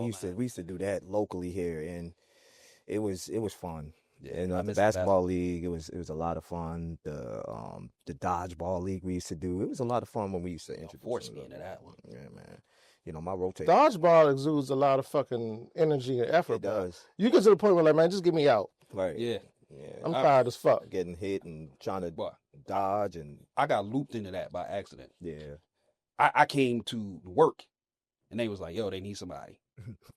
They need to." And I'm out there. I got these big nasty sweatpants on. They Nasty work. boy, I tell you, they had to be like 4X. Man, looked like MC Hammer out there. They was nasty, and I had to get out there. And I put in a little bit of work, man. Yeah. Put in some work. It's Did I for myself? It's fun, man. The dodgeball, so we can get back into that. Yeah. Yeah, man. But, 2026. yeah, what Turf Wars got going on? So 2026 for Turf Wars. The question is, what don't Turf Wars got going on? Turf Wars got coming on 2026. So our calendar, our schedule is officially complete. You know, if you're watching and you've ever registered or played any Turf Wars event, the calendar is actually going to be emailed to you as well today. But before I go into the calendar, I just kind of briefly want to talk about how we got to the calendar, right? Okay. Just like give me 2 minutes, 2.5 minutes. Mm-hmm. 2025 was an eye opener for us, right? We left a lot of unfinished business on the table. We started a lot of things that we did not finish, right? And an example for one of those things was Tampa, Battle of the States, last year. We came fresh out the gate with Tampa Battle of the States for our opening event. And then after that, it was like, where'd y'all go? Right. We didn't see Battle of the States anymore for the rest of the year. We didn't live in Orlando? We didn't see Battle of the States, period. No more. Remember, Orlando was the Purple Cobras versus Average Joes.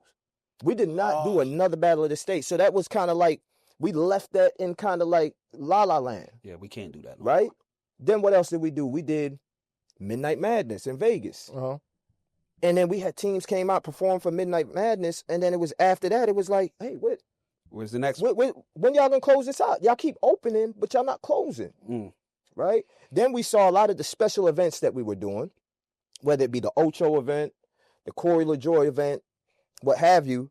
And, you know, obviously those are special events and things like that. So we had to bucket those in its own space because that's a part of the 11 that we did, right? And then we have our traditional events, where everyone is accustomed to.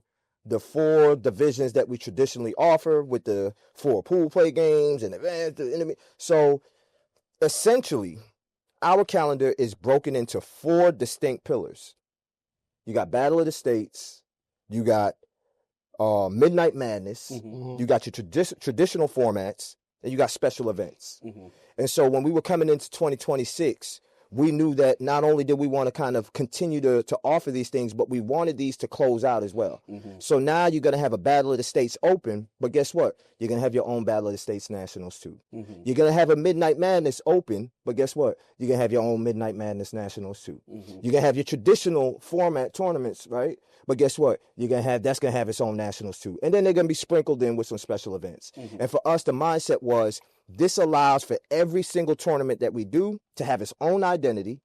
And we're going to see a different variation of teams amongst that, right? Because if you keep on doing the same thing over and over again, you're just going to keep seeing the same team. But we know what? When we do Battle of the States, this team looks a lot different from that team, right? Like, and so this gives us an opportunity, we believe, to justify the quantity in terms of what we're releasing. So as all of you know, we're coming fresh out the gate with a traditional format in New Orleans on February 7th and February 8th with a traditional format, the Bayou Bash, right? That's going to be in New Orleans. That's in a few, 5 weeks, right? Yeah. And, you know, we're excited about it because this is our first time in this market, right? So we get an opportunity not only one to come out the gate with a traditional event, but here we are coming into a new city for the first time.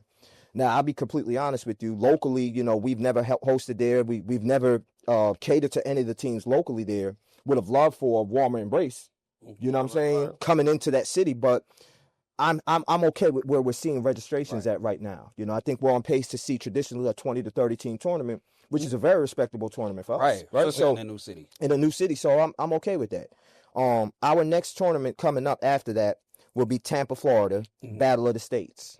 Right? This is going to be our open. This is going to be on March 21st and 22nd. This is going to be the first of 2 Battle of the States that we're doing in 2026. And we're at a new facility in Tampa, closer into the city, which is going to allow for us to really create an experience off the field in terms of meet and greets that are consistent with what we saw in Austin. Okay. Right? And so that's how we're kicking off the year with those first 2 events. April, we're chilling, right? We don't got anything going on in April, aside from some administrative things on the back end that we're going to be handling and taking care of. Right. So that, you know, we're in the free and the clear in April.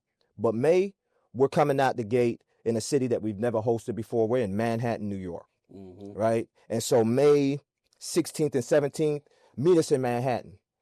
Because we're going to be hosting there. I'm really looking forward to You know what I'm saying? The origins of hip-hop. Yeah, we're going to be in Manhattan, New York. And this is a big moment for us because New York, that's my home. You know, that's my birthplace. That's originally where I'm from. Yeah. Right? And the dopest part about the Manhattan experience is that we actually, no one knows this, but we're going to be opening and introducing a brand new division in Manhattan that we've never introduced before. And it's called the Recess Division. Okay. Right? And the Recess Division is going to be a division of kickball that reflects and looks most like what we remember kickball looking like as kids. Okay. But we're not the ones that's going to be manufacturing that division. We actually partnered with a kickball organization called Recess Kickball League, owned, managed, and operated by my man CT, who lives in New York. This league is one of the dopest leagues that I've seen in terms of local league. Their energy, their environment, their audience is exactly the community that we want to be a part of what we have going on. And one of the dopest things about this league is they're not just no small play league. This league is sponsored by Adidas. They run a local league in New York, and they run a league out in LA. Just ran an all-star game out there in Atlanta. And so what is even crazier is that the owner of this league, him and I, we went to college together. Didn't even know it. Oh, wow. Y'all was at the same time? Same time. Oh. He's one year behind you. Okay. Behind me, right? So, and, you know, we were able to connect immediately. Everything just made sense. Okay. So for the first time, we're going to be in Manhattan, New York. We're going to be announcing and releasing the Recess Kickball Division. Okay. And, you know, he's going to bring his people in, and they're going to be playing alongside on the same stage as some of these national players that you see traveling, right? But that's going to be one of the newer markets that we're in. So Q1, we're coming in fresh out the gate, 2 new markets. Yes. You know, and so, you know, we're excited about that. I'm looking forward to that one, man. Following New York, May 30th and 31st, this is what we'll consider one of our special events. There was no way we could leave the city off the calendar. Gatlinburg, Tennessee. Yeah. Right? So we're back in Gatlinburg.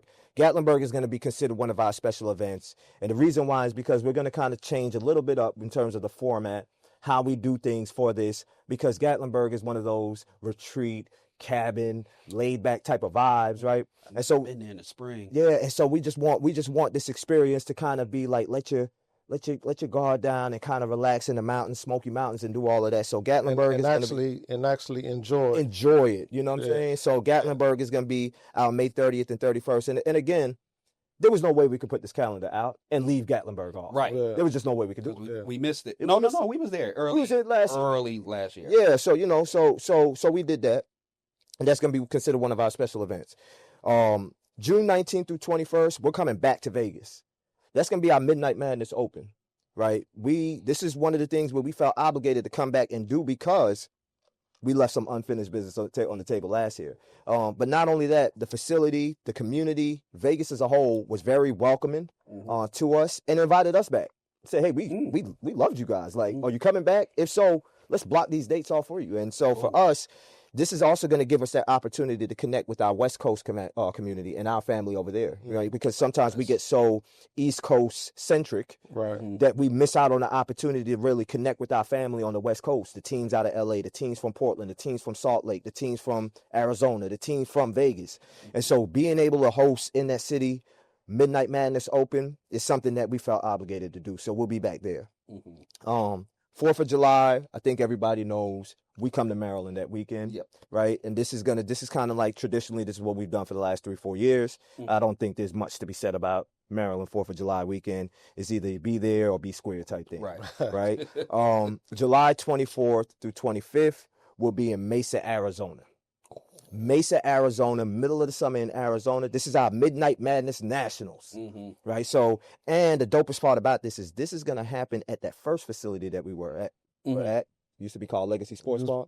It's now called Arizona Athletic Grounds. This facility is like the Disney World of sports complexes. I mean, it has everything from festival stage space, zip lining, fucking, 40 basketball courts, pickleball, so it is everything amazing. Billboard. I mean, it's literally the Disney World of sports complexes. It's actually a 360-acre sports facility, the biggest in North America. Jesus, that has like 12 separate parking lots. So it, and so we're going back to Mesa. We love Arizona. We love that community. And again, this gives us a chance to close off what we started in terms of our Midnight Madness, right? So what I will say about Mesa, Arizona too, is it's unofficial, but it may or may not be streamed on another nationally syndicated network, right? So there's conversations and talks about what that will potentially look like.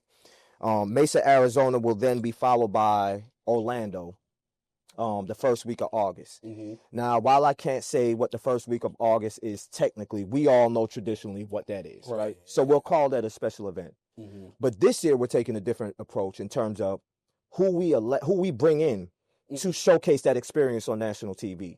In the past, what did we do? We pull all-stars, or we pull this team, or we let the people vote. Well, this year we're doing celebrity kickball event in Orlando, first weekend of August, right? And we're giving some of the most popular social media content creators and influencers an opportunity to showcase what their talent looks like on the kickball field, sprinkled in with some well-deserving players within our community. Absolutely. You know what I'm saying? So that experience alone, I think. Kenny coming out of retirement. GP coming out of retirement. And hell, at this point, I might just get out there. Why not? I might just get out there on the field because it seems as though there's a small select few that really kind of appreciate the moments without, you know what I'm saying, it being more than what it is. And I'm going to behave. Yeah. I'm going to behave. Okay. Right? Okay, so but we're looking at celebrity, event. And the crazy part about it is we're not just talking, right? We already have made the outreach to some of the biggest content creators out there on social. If you don't say it, don't mean you already put in the work. And guess what? They've come back and it was like, hey, we're in. We already got one content creator, over 1 million something followers on Instagram right now. We got 2 of them right now. That's like, we're in. Okay. Right? So contracts has already been sent over to them. It's crazy because one of them actually lives in Orlando, right? Who would have thought? What are the odds? And so that's going to be an experience that we're going to, again, give some of these players an opportunity to play alongside of some of these content creators, celebrities, and make it a special moment down there that weekend. And so Orlando's going to be special. What I can guarantee about Orlando as well that weekend is you will never see us back at those fields again. Austin, Tyndale, we're just not going back. Them shits was trash. See, I missed Orlando this year. It was trash. I missed. So we're not going to be back there. You ain't missed nothing. We won't be back there, right? Okay. We won't be back there. Nothing. Right. Orlando was so fucking hot, bro. Word. August 29th through 30th, we're back in Charlotte. This is home. This is our 9th annual. 9th annual at Ortho Carolina Sports Complex. And I mean, that facility. 9 years? 9 years, man. 2017. Number 9. 2017. 2020. No. 2018 is when we first announced it. 2019 is when we first did it. You're right. Right. So I still got my shirt. yeah. So 9 years. We've been doing TurfWars Charlotte, and it's home. It's the birthplace of TurfWars, and it's the reason why we're sitting here right now on this panel, even having this conversation. Right. And so, for the 9th annual one, we're just gonna go above and beyond to make sure that experience is all that it was meant to be. after Charlotte, September 18th through 20th, we're going to be in Salt Lake City. We're going back to Salt Lake City. That's one of my favorite destinations. Yes, sir. I don't care about, and I want to be clear, I don't care about how many teams we get for that. For that. Me neither. Right? I don't care. Like, that is an opportunity for us to, one, connect with that community that we've started to build a relationship with in Salt Lake, but also, too, it's so refreshing and so dope to be out there and be in that environment where we had to go back. We had to go back. The thing about Salt Lake that's going to be even doper is we're hosting a Friday special pop-up college kickball tournament on a university campus in Salt Lake for that Friday experience. On the rooftop turf field in Salt Lake City. Then we're going to a brand new turf field overlooked by the mountains hosting, right? And this is going to be something that is going to be really, you know, obviously, if you want to come to Salt Lake and you want to be a part of this experience, it's here. Yes. The aesthetics are probably going to be aesthetics. I mean, it's going to be mind-blowing. But we're going back. Yes. Right? And it's going to be an amazing time. And again, I don't care how many teams come. Right? Like, Salt Lake traditionally has done, 8 teams for us both years, right? I don't care if we do another 8. I'm going back to Salt Lake. So, like, there's that. The very next weekend, which sounds insane. To go back-to-back weekend. Back-to-back weekend, we're going to a new market. We're in Milwaukee, Wisconsin. And that's going to be the weekend of September 26th and 27th. Damn. That's going to be called TurfWars Reckless. And that, rightfully so, that's actually going to be, you know, our way of paying tribute to Shaq Madison. Yes. Right? Yes, absolutely. The young man who, you know, did nothing but show his overwhelming support for our organization, whose life was tragically taken, obviously, last October. And, you know, rest in peace to him. Definitely. You know, and he caught wind that we were coming to Milwaukee next year, or 2026. And him and I, we had conversations about it last year. Our last text message exchanges was about him trying to help us really put together the type of event that he's experienced in his own city. His nickname, you know, they called him Reckless. And so that's the name, dubbed the reason for the name TurfWars Reckless. We are coming to Milwaukee. And not only is that going to be an opportunity for us to really kind of see through what we did, but to make sure that his name continues to live on. Absolutely. And us also to find a way to continue to honor his legacy and contribute to his family and things in that capacity as well. So TurfWars Reckless is going to be September 26th and 27th. That's what's up. Right? That's dope. October 10th, we're going to be in Kannapolis. Great news. Yes. It's not the same weekend as Myrtle Beach. Right? So, like, we, you know, we was like, hey, okay, so if you want to maximize on this, let's do this the right way, right? And so this is going to be considered one of our special events. We're in Kannapolis. Obviously, huge cash prize. Right? So we don't even have to talk about what that's going to be. I'm not going to commit to a number right now, but it's going to be a huge cash prize that weekend. They want so, the same fields? We said same fields. We're going to flatten them out. You know, there were some hills and stuff. So there's already been a commitment from the NASCAR, from Corey to flatten out the surface and kind of, you know, make it is what it is. But for the amount of money that we're playing for, I play on fucking concrete. Right? Like, so I don't care about the hills and grooves on the field. Like, are we competing for money or what? Right? So we're back there October 10th. Corey LaJoy Kickball Classic. We're excited to be recommitted to that. October 17th through 18th, we're in Auburn, Alabama. Auburn, Alabama is going to be Battle of the States Nationals. May or may not be on national TV. Okay, that's the other. That's the closer to Tampa. Okay. And this may or may not reflect the type of cash prize that we've seen at a Corey LaJoy type of thing. Okay. Right? So this is going to be one of those ways to really kind of close out the Battle of the States, seal the deal, big cash payout, big cash prize. Let's put this thing on TV. Let's get these teams to come out, compete, and let's do it in a beautiful city of Auburn, Alabama, right? Yes, sir. So that's going to be that. And then we're closing out the year November 14th and 15th. Back in Austin, Texas, for our traditional format nationals. There's no other way to do it. Now, I know that there was a city that, you know, we were very... What's the date on that one? That's November 15th and through November 14th through 15th. Now, you know, one thing I do want to point out is last year when we released the schedule, two of the cities that we said that we were committed to coming to was Houston and Atlanta. We were committed to coming to those cities. Unfortunately, for us, we like to use the word red tape. There was some red tape that blocked our ability to do the event in the time frame that we wanted. Mm-hmm. And so we had to kind of look at some of the other opportunities that were present and really kind of take full advantage of those while knowing that, hey, guess what? Houston as a city, we feel confident that it's always going to be there. And so, you know, if not this year, there's a strong possibility we get there 2027, as well as Atlanta too, right? And so that's where we are for our 2026 calendar. You know, scaling was one of the things that was big to us. So we definitely scaled up this year. But one of the things that I do want to also add is that, you know, we've invested so much into kickball, whether it's monetary, emotionally, just physically, everything that we've invested in kickball right now. Scaling only justifies our commitment and what we've invested. You know what I'm saying? Like, because with all that we've invested right now, it would all be done in vain if we didn't look at this year and say, if not now, when? Right. And so that's our 2026 calendar.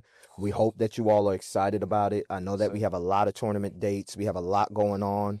Obviously, we know that every team and every player is not going to make every tournament, but we don't get to sit here and talk about all of these amazing things that we've accomplished if we don't have a sound understanding of what running a business actually looks like and how to, you know, succeed. So No, that makes sense. Yeah. That makes sense. And again, you know, a lot of times people look at a calendar and be like, "Oh, that's too much. It's oversaturated." The thing about it is, it gives you options. Mm-hmm. Absolutely. Yeah. It gives you options. Yeah. Just like you said, like they're not made for you to go to each and every single one of them. Like that's impossible for you to do so. Right. So, but it gives you the opportunity to be like, okay, I see this date, I see this location, and then you can plan better. Yeah. You know, and one of the things that I also want to talk about too is that with our social media growth, and the months that we've been putting in and the followers that we've been attracting and things like that, there was some concern there from my standpoint. Was like, man, this is not really converting to anything. Yeah, we're getting millions of views and we're getting thousands of followers, but these people are not coming to the kickball fields. Right. Mm-hmm. Within the last 2 to 3 months, what I can tell you is we've been getting more DMs than ever about how can I sign up? How can I join? How can I play? So what this is telling me is that the fruits of our labor are starting to show itself, right? As we're now starting to approach a new season. When we first started, like, really getting serious about social, yeah, it wasn't converting immediately. But the seeds that we planted are now starting to, because people are saying, how can I join? Yeah, it's always a slow burn. Nothing happens overnight. Right. Yep.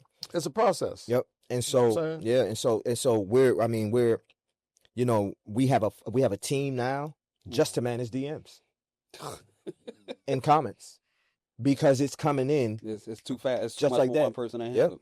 Yep. So now we have a dedicated team, not only to manage content, but then, okay, y'all just got to manage comments and DMs because they're coming in so, and that's a part of building the community. Yeah, that's community that we're talking about. So, and what we also saw with scaling in 2025, because we saw teams that we've never seen before. We've seen teams from Lexington, Kentucky. We've seen teams from Little Rock, Arkansas.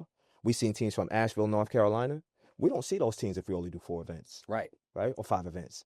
It took us scaling up to offer more opportunities for some of these teams to see us a little bit more, to say, yeah, we're going to check this out. Like I said, it provides options. Yep. Man. Yep. And so that's kind of what we got going on. And, you know, I'll be the first to tell you, I'm scared as fuck. Don't be. I'm scared. Don't be, man. But like I said to you before, I'm not gonna say being scared is a good thing, but it makes you not be complacent. Yep. You know what I'm saying? Because if you're scared, you're gonna do everything in your power to ensure that shit gonna be right, so you have nothing to be scared of. Yeah. You know what I'm saying? And what they say, if your dreams don't scare you, you ain't dreaming big enough. You ain't dreaming big enough. And so, you know, I'm petrified, but it's a good fear, you know. It's gonna happen. It's a good. With that meme, say, dream big, bitch. Yeah, but too small. Yeah, that's what we doing though. We dreaming big, you know, and you know, we're confident in our ability to show, you know, the community that we're capable of putting together, you know, quality events and events worth you coming out to. And so, you know, we hope that 2026 we continue to do that. You know what I'm saying? And that's 2026 for us. some of the other things that we have coming in for 2026 are some of the brand collabs that we've done, the merch line that we're about to drop. Well, I'll pause right there real quick because I know I took, some time to kind of talk about 2026. But before we get into that, I want to kind of see if you want to dive a little bit into local league or how you kind of want to do that. No. Go ahead. Right, so you flowing. Yeah. All right. So one of the things for us is like, I know in the past, like TurfWars, we've partnered with different brands, we've partnered with different companies, and a lot of the things that people used to ask us is like, well, we know how y'all benefit.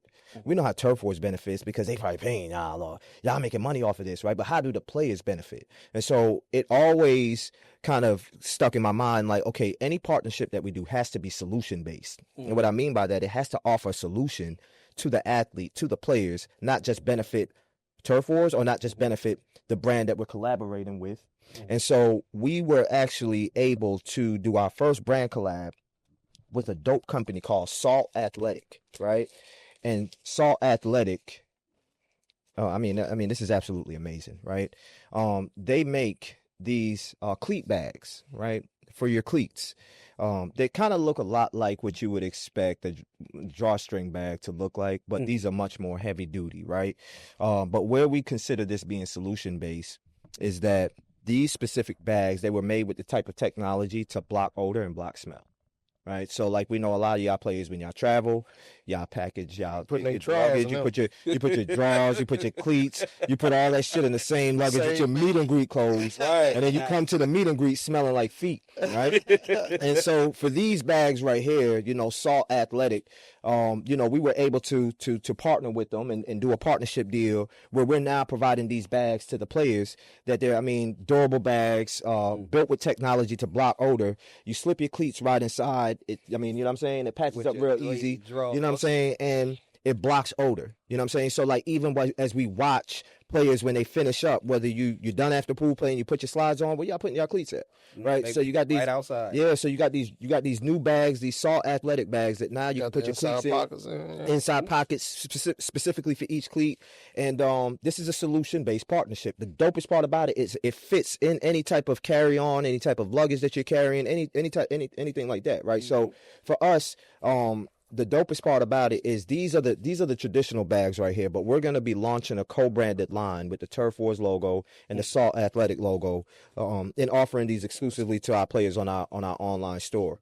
And for us, this right here is it's double-sided. Yeah. So what we're going to do now is, this is the kryptonite for the stinky cleat monsters. You know what I'm saying? So all of y'all that got the smelly feet and the stinky cleats, this is the solution to that. And again, we just believe that, this is a solution-based partnership. These bags are very durable. They're dope, nice to carry, aesthetically pleasing. And I can see many, many players, investing in one of these bags. You know what I'm saying? Like, it's just, waterproof, all of that. You know what I'm saying? Stinky cleat monsters, So we got that. And then another company that we were able to, do a brand collab with that we...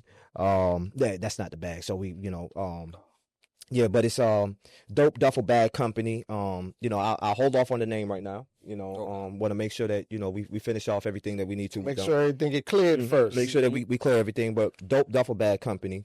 But this duffel bag company that we partner with not only makes the dopest TSA approved carry-on bags, right? But they also just opened up their new apparel line where we're going to be partnering to drop TurfWars merch.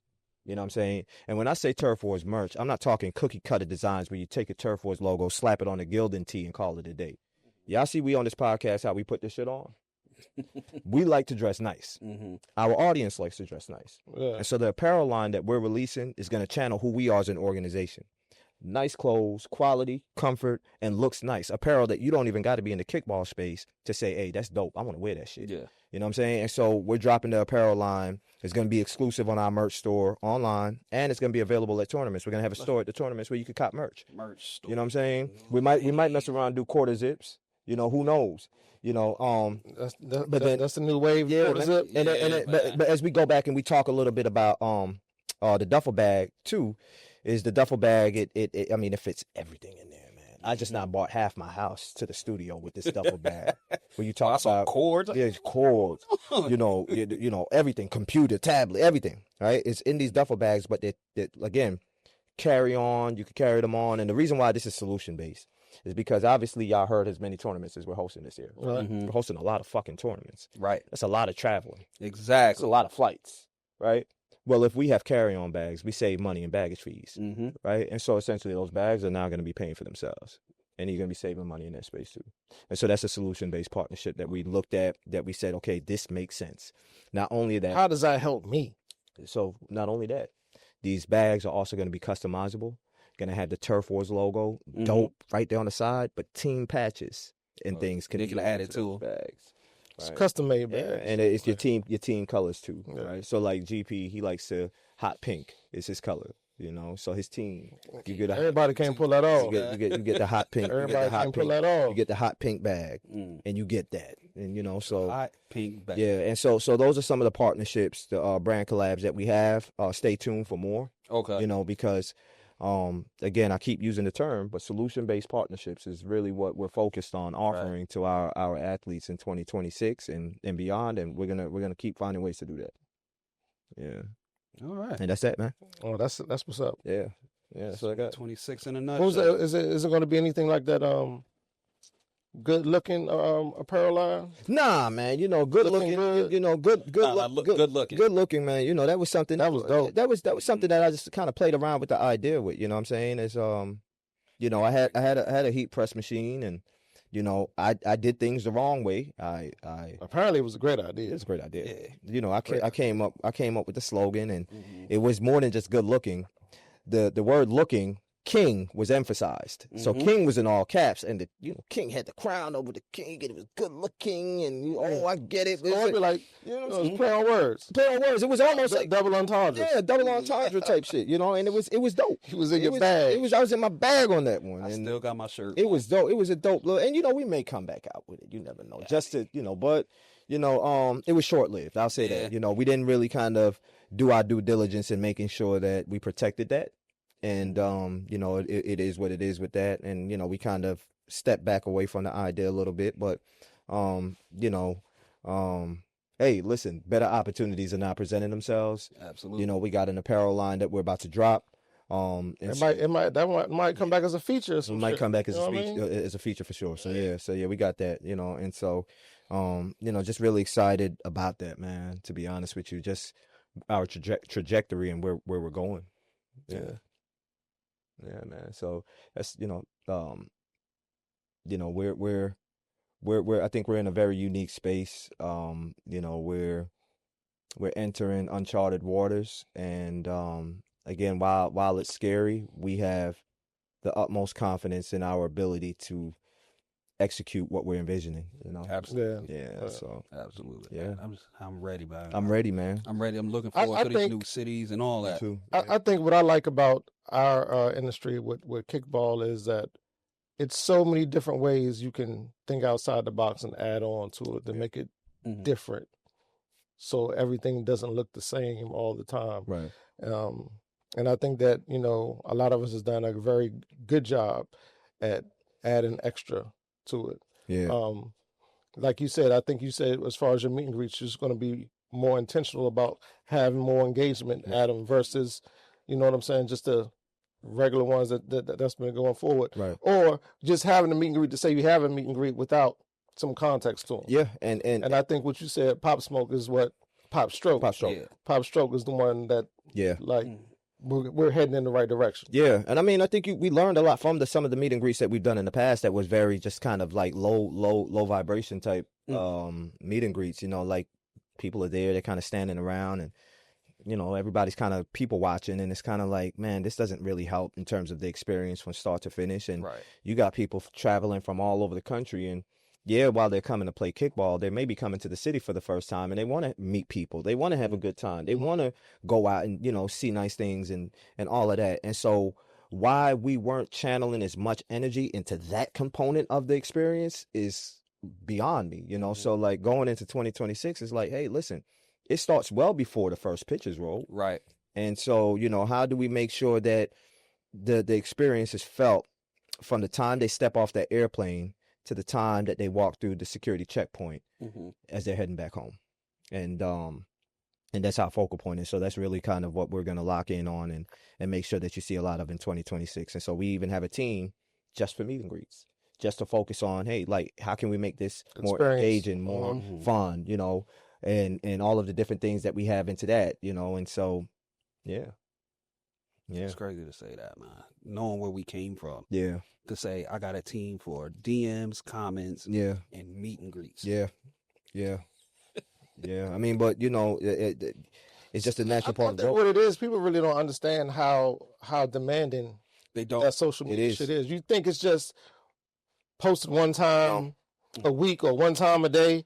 And even with that, like, that comes up, you have to be fucking creative to come up with something different every day. Or as long as you have enough content, you're able to do it. But even that, taking out the time to actually do it. It's tough.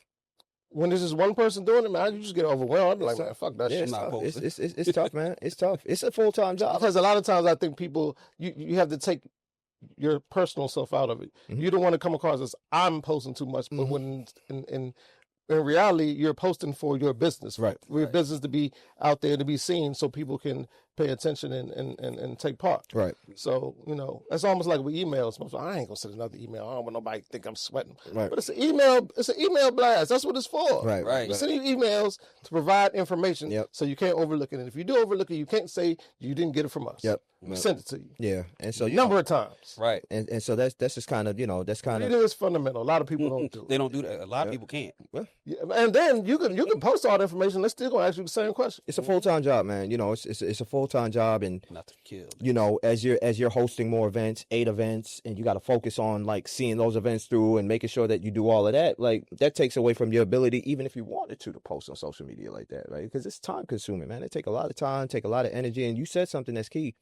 It has to be creative. You know, like, you just can't, you know, post a bunch of stuff that just doesn't convert to any type of engagement or anything like that.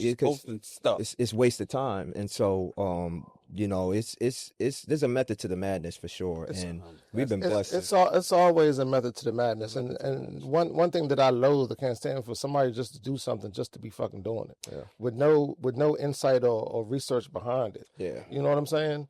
Like I said, we were working on the schedule for Midnight Madness. We've been working on that for at least a week now, just to make sure it flows right, so everybody can have a good time. The atmosphere could be good. You don't want nobody standing around waiting to play 4 hours, 3 hours breaks at midnight. You know what I'm saying? So, you know, and you're not doing something that you're doing. You're being really intentional about what you're doing and why you're doing it. And I think that's excuse me. I think that's key. I think that's important, and that separates those who do well from those who don't. You know, it's what separates them. You know, but that's what we have. You know what was key? Having all the teams registered, so you know what you got to work with. You got way more time to plan and get that schedule out there. That's key. Deadlines come into play, man. But that's a lot of the things too that you mentioned. Like taking a week to do the schedule. These are things that this is you in the gym putting up 500 shots at 8 a.m. Nobody sees that. What they see is the flawless execution on the day of. And then, like, you get some people that be like, "Oh, I could do that better than Legacy. I'm gonna do one too." And they try it. They know you gotta put a whole week in to make sure that thing flow. Like, they just saw Kobe score 81. They didn't see them shots. This guy was see him putting in the gym at 4 o'clock. They didn't see that. Right. They didn't see 4 a.m. workouts, 3 a days. And so a lot of times, that's why, you know, I sit back, and when I see, you know, imitators or people who want to mimic what we got going on, I sit back and I'm like this. Let me see it. Because I know you ain't putting that work up. I know you ain't in the work. But you said something that we talked about before. Stuff like that need to happen. It has to happen. It has to happen. And here's the reason why. And I'm going to talk about this a little bit. When other groups and other organizations come to the forefront and they're putting their events together, I used to frown upon it and be like, God damn, you know what I'm saying? But then I had to realize it's a necessary thing that has to happen, because if it doesn't, people are going to think that what we do is normal. You think ESPN is normal. You need an organization who doesn't even have the phone number to this network to host an event and do some janky type activity for you to gain another level of appreciation for the things that we do. It increases our value when you come and you do stuff at a lower tier. Right. Can't have I've been told this by players, right? How was your experience at XYZ? Well, I was expecting this and I was expecting that, and it really wasn't this. Good. Good. Because now you realize that what we do is not normal. Yeah. It's not normal. It's not easy. It's not easy. It's not normal. Good. But it doesn't happen. Listen, Delta needs Spirit. Yep. And Frontier. That airline needs them. It increases their value. You gain another level of appreciation for the commitment and the service and all of this excellence that they do, right, as a company. But what also increases that value is you may have some janky airlines over here on the other side that doesn't even compare. You know what I'm saying? So, like, it's a necessary part of the process. Need soul plane. You need soul plane. You got to have it. And so I never frown on that. I used to, but I look at it and I'll be like, okay, yeah.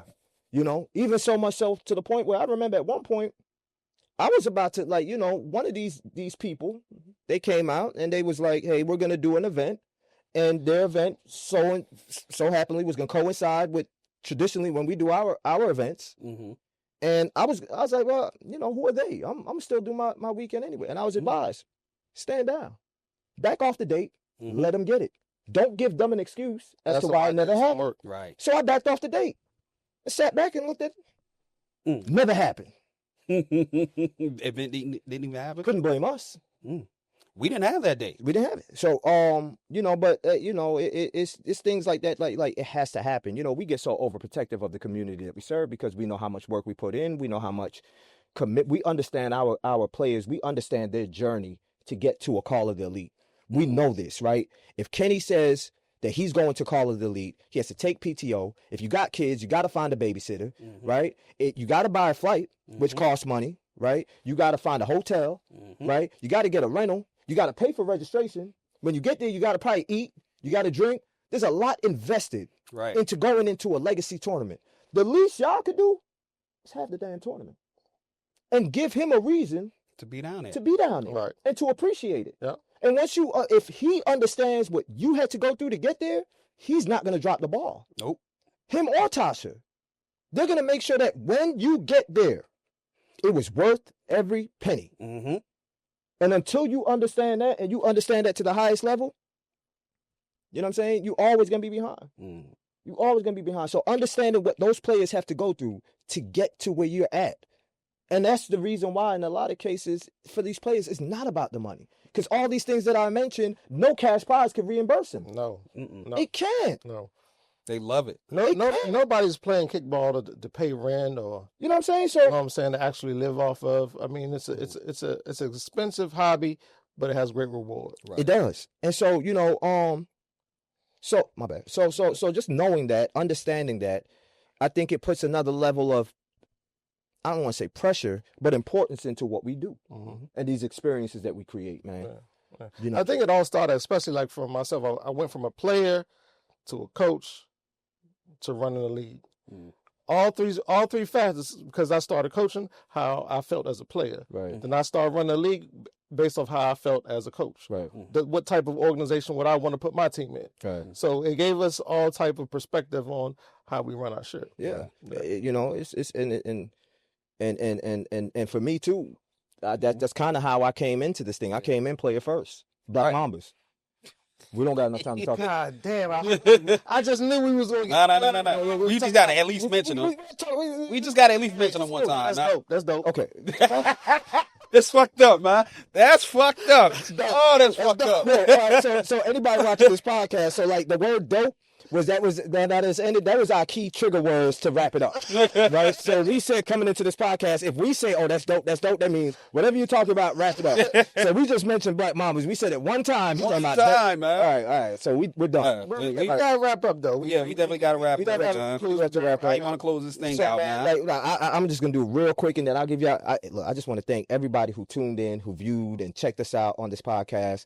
Man, look, we are excited about what 2026 has to offer. Can't wait to get our stuff out to you, and looking forward to an amazing season. Just That's dope. to piggyback off of what he was saying, first and foremost, I want to give a shout out to my Legacy Sports, Tasha, and our staff. Head of referee Primo. Without them and the rest of our staff, a lot of this would not be possible.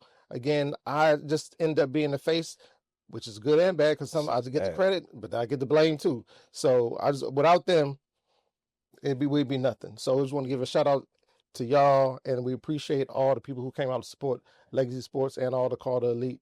2026 is up. I have to double down on that too. My team, my staff, my people. Kenny, I mean, first and foremost, you're here. Like, this doesn't happen without Kenny. Right. Period. None of it. Bottom line. And then we have an amazing team of individuals. And a lot of times I try to not mention their names, not to give them their credit, but to protect them from, being, contacted too much. But they gonna find each and every one of y'all that really hold us down day in and day out. I mean, there's no amount of gratitude that I can show that would justify what you really mean to our organization and how you've helped us grow. So blessed, thankful, and fortunate to have you all a part of the team, every single last one of you. And we're certainly looking forward to 2026. For sure. Yeah. So we're gonna end it on Kenny. With that being said, like they said, man, thank y'all to everybody. Yeah. Every single one of y'all that come out, show support, man, show us love. And the ones that hate. Right. Even them. Yeah. Fuck y'all too. Yeah. But to not just our staff, our referees, all the players, man, even the field staff in these cities that we come to, man, they hold us down, man. They really, really do, man. We just want to say thank y'all. We appreciate y'all. And we look forward to seeing y'all in 2026, man. Yeah. Legends never die. Legends never die. With that said, we out this bitch. We out, man. We out. We gonna stop going on. We out. We stopping the live. We done.